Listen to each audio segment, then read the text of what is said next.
It seems like every tips and tricks video from this time needed some kind of selling point, and this tape is no exception, because it features the player's seal of approval, bestowed upon it by the US National Video Game Team.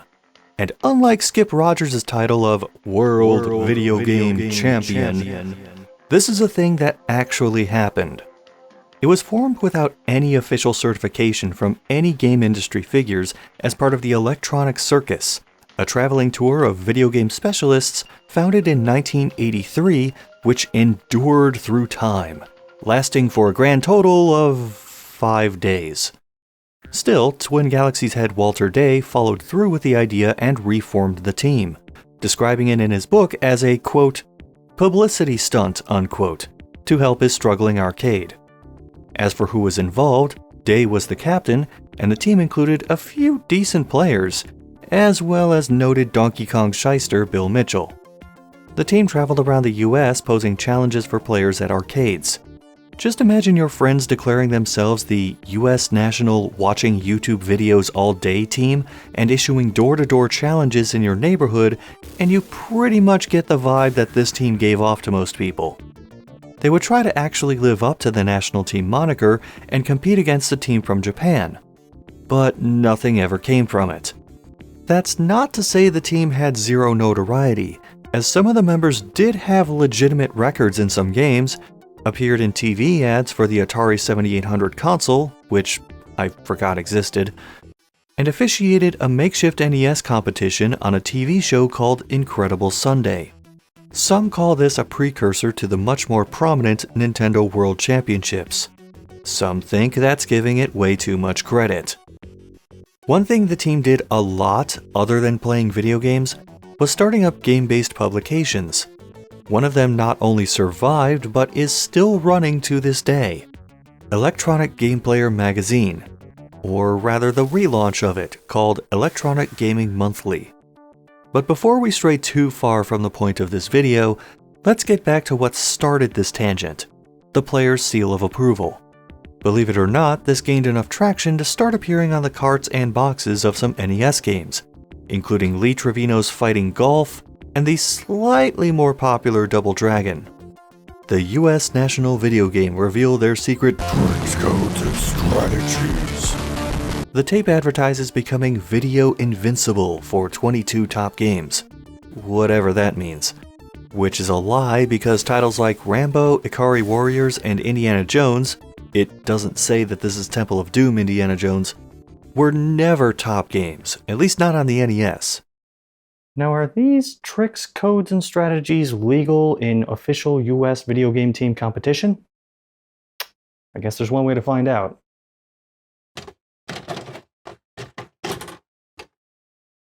It goes right into a list of everything the tape shows, presumably to help navigate through everything. But whoever put this together couldn't navigate the words all the way to the top or bottom of the screen. Also, whoever decided what went on the tape must have been a big fan of Life Force and Double Dragon, because those both have 3 separate entries while everything else just gets shown once. Or maybe it's because they had arcade releases and the home console versions were somewhat comparable to those. Well, maybe more for Life Force than for Double Dragon. And now the starting line for your United States National Video Game Team. At forward, looking very bored, Don Nowert. At guard, confirming his order from Pizza Hut, Shane Olivo. And at center, the only one who knew the camera was turned on, Jim Alley. I'll start by saying this. The bulk of what's said in this video is pretty accurate, and they show footage of the tricks being performed successfully, so it's already a major improvement over the World Video Game Champions video. And yes, I am still looking for excuses to use the phrase World Video Game Champion. What's wrong is usually a slight discrepancy with how or when certain inputs happen. For example, get the power pill for speed up. Pause, go up, up, down, down, left, right, BA, start. You now have full firepower. He has the right inputs, but this cheat works if you just pause the game. The speed power-up doesn't play any role in this. It's also apparent at this point what the production values will be like. Aside from the flying graphics that make me miss Reboot, they have direct video capture, but the audio is all from one mic that picks up everything. That includes the controller, which is often just as loud as whoever's talking. This pregame code will allow you to storm through the enemy camp with practically every weapon, power-up, and available enhancements already in your possession. Here's the third boss. In Star Soldiers, there are 3 ways to get 80,000 point bonuses. There are frequent cuts to whoever's playing and the controller they're using, making 2 things apparent. 1, they're still wearing their tracksuits. You know, the things you're supposed to take off once you start playing. I know it's minor, but it just looks goofy. 2, look at the controller. It looks like a knockoff of the NES Advantage, because that's what it is. It's a Jammer Super Stick, which is a turbo controller.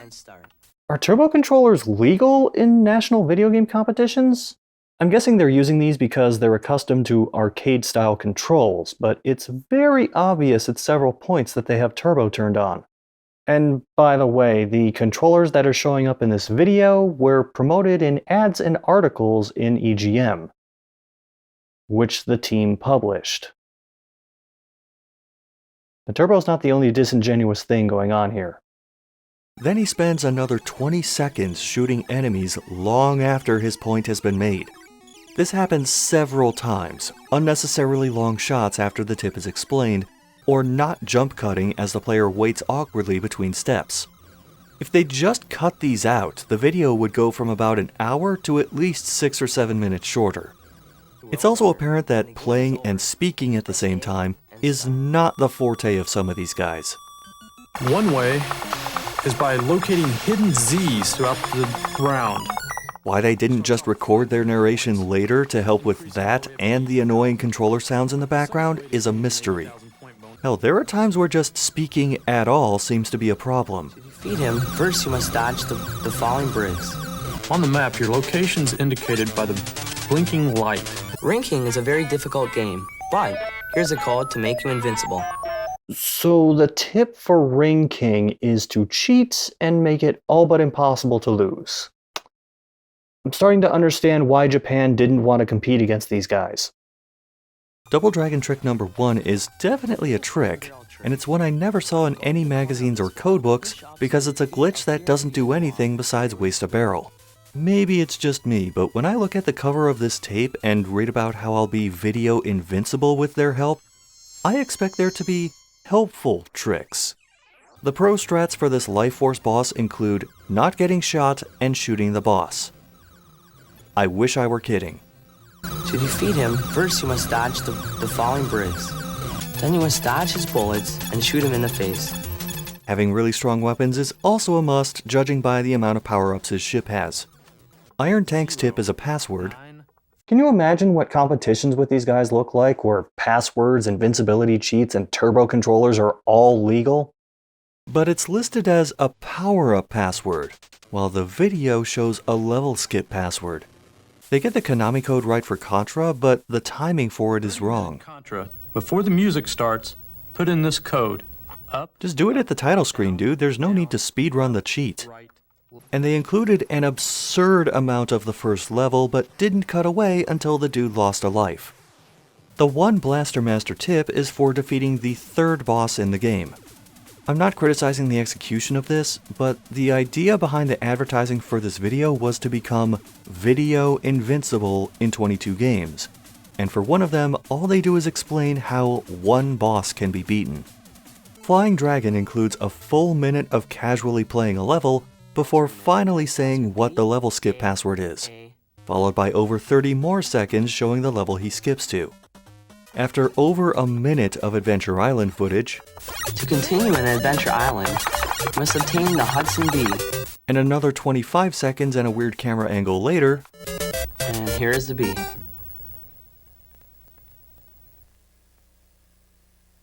You'd think this tape would be soft to the touch with all the extra padding it has. Indiana Jones starts with a death. I don't put this on the player because this game is terrible even when tackled by the digital messiahs in this video. The next 2.5 minutes is footage and explanations of how to get past the 10th wave, and I actually have to applaud the player for putting more time and thought into this game than some of the developers did. Meanwhile, the Rambo section takes a full minute to tell you what the level select password is. Aside from them having 3 separate clips for Double Dragon, how else can they show how much they love this game?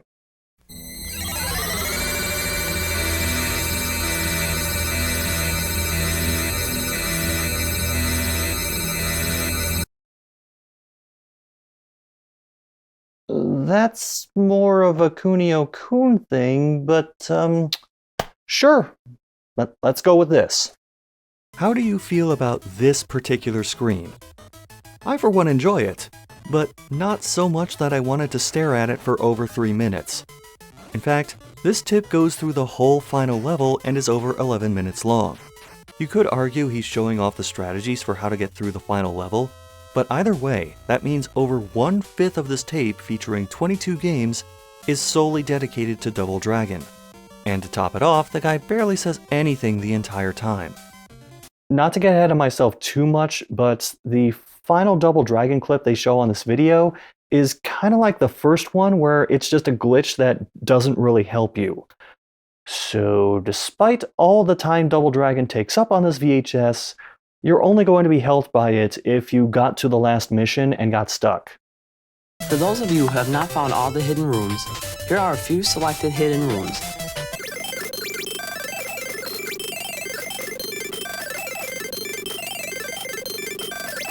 He does show the hidden rooms for each level, but there's no voiceover here.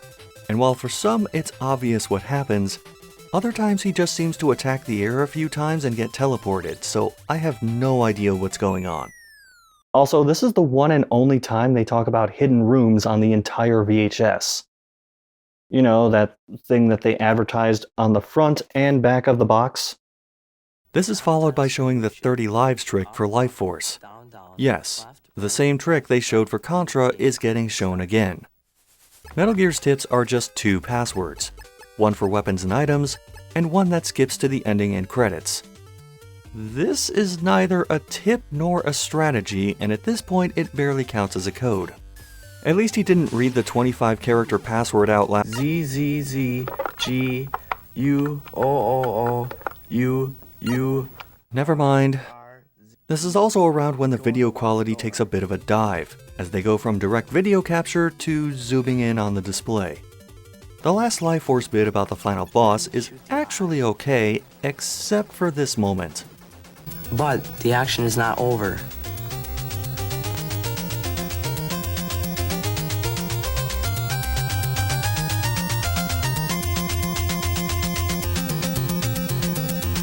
I think Ikari Warriors is around the point where they realized they had extra video effects they hadn't used yet, and were determined to use them, regardless of the context. You'll now be able to select any level.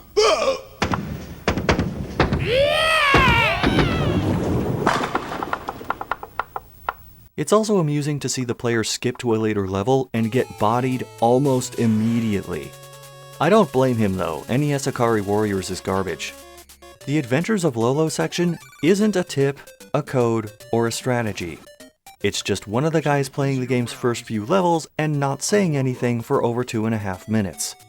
That's only slightly worse than the Karnov section, where the guy plays a few levels for about 1.5 minutes before growing a third hand to demonstrate the level select sheet, followed by silently playing the game for another 4 minutes. Double Dragon's final trick is the wall walk glitch, which is demonstrated on an out-of-focus TV screen from about 8 feet away. But the real main event here is Castlevania 2, which appropriately enough involves a UFO transition? Possibly the most awkward juxtaposition of vampires and UFOs since Plan 9 from Outer Space. And the grand finale to this video is typing in a password to get all the equipment. Here's the final battle with Dracula himself, complete with ending. And it's been a while since I played Castlevania 2, but I completely forgot that Dracula was just a bunch of bricks that you walk across. And no, he doesn't mention kneeling by the wall with a blue crystal to get to Dracula in the first place. At the very least, he shows the holy water stun lock. And they sign off with the graphics. Wait, why am I calling to tell you about tips and strategies? Isn't that completely backwards? As the credits roll, a preview of Taboo plays, as well as a couple of kids pretending to be impressed. Or at least I think that's what's happening.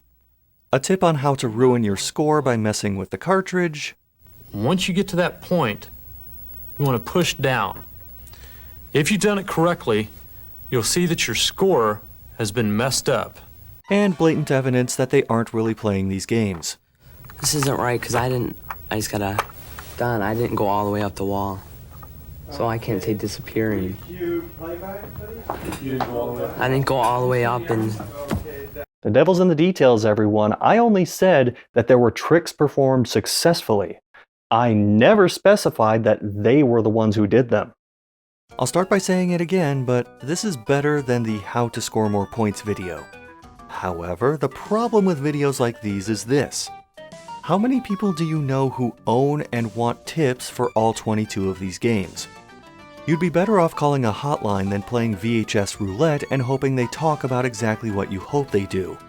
On top of that, the padding to get this video close to the hour mark is blatant and infuriating. I said 6 or 7 minutes shorter earlier, but no, this tape could easily be at least 15 minutes shorter. As for the tips, codes, and strategies, the bulk of the video is these guys talking about cheats or using turbo controllers, which makes it all the more hilarious that they credit who performs each one, as though there's any skill involved with typing in a password. And they cap all this off with a clip showing that they weren't really playing the games. This is like watching a video with tips on how to get better at baseball, and most of the video is about how to buy and inject steroids. The website for the US National Video Game Team, and yes, that's a thing, proclaimed this tape as the first Let's Play video ever created. And there is not enough red ink in the world to point out how wrong that is on every level. Unless you go by YouTube's definition of what a Let's Play is. Doesn't explain important stuff, goes silent for long stretches, includes lots of uninteresting and unnecessary footage, bad audio where the controller is as loud as the player, a camera pointing at a TV, and ultimately not finishing most of the games they cover?